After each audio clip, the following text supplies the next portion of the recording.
Hello student, welcome back my YouTube channel. तो आज की वीडियो में हम आपको बताने जा रहे हैं फिजिक्स क्लास 12 का मोस्ट इंपॉर्टेंट क्वेश्चन, जो कि विद्युत चुंबकीय प्रेरण चैप्टर से लिया गया है, जिसका नाम है अन्योन्य प्रेरण क्या होता है।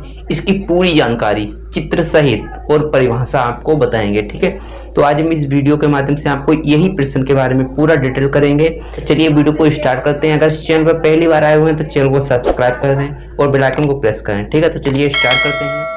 देखिए हमने यहाँ पर अन्योन्य प्रेरण पूरा का पूरा लिख दिया है। बिल्कुल टेंशन लेने की जरूरत नहीं है, पूरा समझ में आएगा आपको कि क्या होता है अन्योन्य प्रेरण। इसे इंग्लिश में म्यूचुअल इंडक्शन कहते हैं, ठीक है। इंग्लिश में भी इसका आप नाम याद रख सकते हैं, म्यूचुअल इंडक्शन, जिसे हम अन्योन्य प्रेरण कहते हैं। देखिए क्या होता है अन्योन्य प्रेरण। ये थी दो कुंडलियों को देखिए यहाँ पर मैंने दो कुंडलियाँ बना ली हैं, एक ये प्राथमिक है, ये पहली वाली, ये है द्वितीय कुंडली, मतलब दूसरी कुंडली। यदि दो कुंडलियों को पास पास रखते हैं, यदि मैंने ये दो कुंडलियां क्या कर देती हैं, पास पास रख दी हैं, तो पहली कुंडली में धारा प्रवाहित करते हैं। तो इस वाली कुंडली में हम धारा आई प्रवाहित करते हैं, ठीक है। आई से डोट करते हैं धारा को, या धारा के मान में परिवर्तन कर देते हैं। क्या करते हैं, यह धारा जो है विद्युत धारा, उसके धारा के मान में क्या करते हैं, परिवर्तन करते हैं। तो पास में रखी, तो ये वाली दूसरी कुंडली जो पास में रखी है, तो क्या होता है उसमें, पास में रखी दूसरी कुंडली में प्रेरित विद्युत भाग बल उत्पन्न हो जाता है। जो पास में रखी जो दूसरी कुंडली होती है, इसे हम सेकेंडरी कुंडली कहते हैं। इसमें क्या उत्पन्न हो जाता है, अन्य प्रेरित विद्युत भाग बल उत्पन्न हो जाता है, जिसे हम क्या कहते हैं, अन्योन्य प्रेरण कहते हैं, ठीक है। या इस प्रक्रिया को हम अन्योन्य प्रेरण कहते हैं। अब देखिए चित्र कैसा बनाना है आपको। देखिए एक दो कुंडली बना लेनी है जो कि पास पास रखनी है। पहला का नाम देना है प्राथमिक या पहली, द्वितीय का नाम देना है द्वितीयक, ठीक है। तो ये इसमें मैंने प्राथमिक लिख दी, इसमें मैंने सेकेंडरी लिख दी, और ये कुंडली बना लेनी है, इसमें धारा प्रवाहित कर देना है, ठीक है। तो ऐसे ही दो कुंडली बना लेना है। यही आपका जो है चित्र है, इसका स्क्रीनशॉट ले लें आप। बोर्ड एग्जाम में आपके लिए बहुत ही लाभदायक है ये, क्योंकि ये परीक्षाओं में रिपीट होता है, 2 नंबर का आएगा तो बोर्ड एग्जाम में, ठीक है। देख लीजिए यहाँ पर मैंने लिख दिया, फिर से एक बार आपको समझाने का प्रयास करते हैं। देखिए यदि दो कुंडली होती हैं, उसे हम पास पास रख देते हैं। दो कुंडलियों को यदि हम पास पास रखेंगे तो क्या होता है, तो हम पहली कुंडली में यह धारा प्रवाहित कर देंगे, या धारा के उसमें मान को परिवर्तन कर देंगे। तो क्या होगा, तो दूसरी जो पास में रखी जो दूसरी कुंडली होती है, उसमें प्रेरित विद्युत भाग उत्पन्न हो जाता है।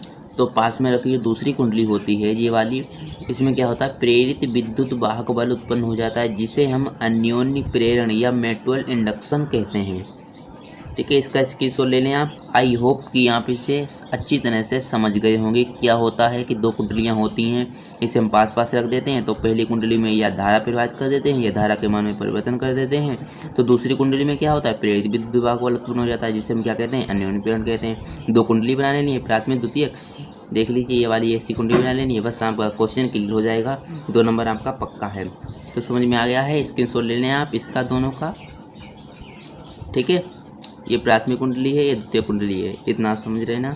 और इसमें धारा आई प्रवाहित हो रही है, या धारा, इसमें प्राथमिक कुंडली में धारा के मान में परिवर्तन कर देते हैं, या यह धारा प्रवाहित कर देते हैं इसमें, ठीक है। तो क्या होता है, तो पास में रखी जो दूसरी कुंडली होती है, इसमें प्रेरित विद्युत भाग बल उत्पन्न हो जाता है, जिसे हम क्या कहते हैं, अन्योन्य प्रेरण या म्यूचुअल इंडक्शन कहते हैं, ठीक है।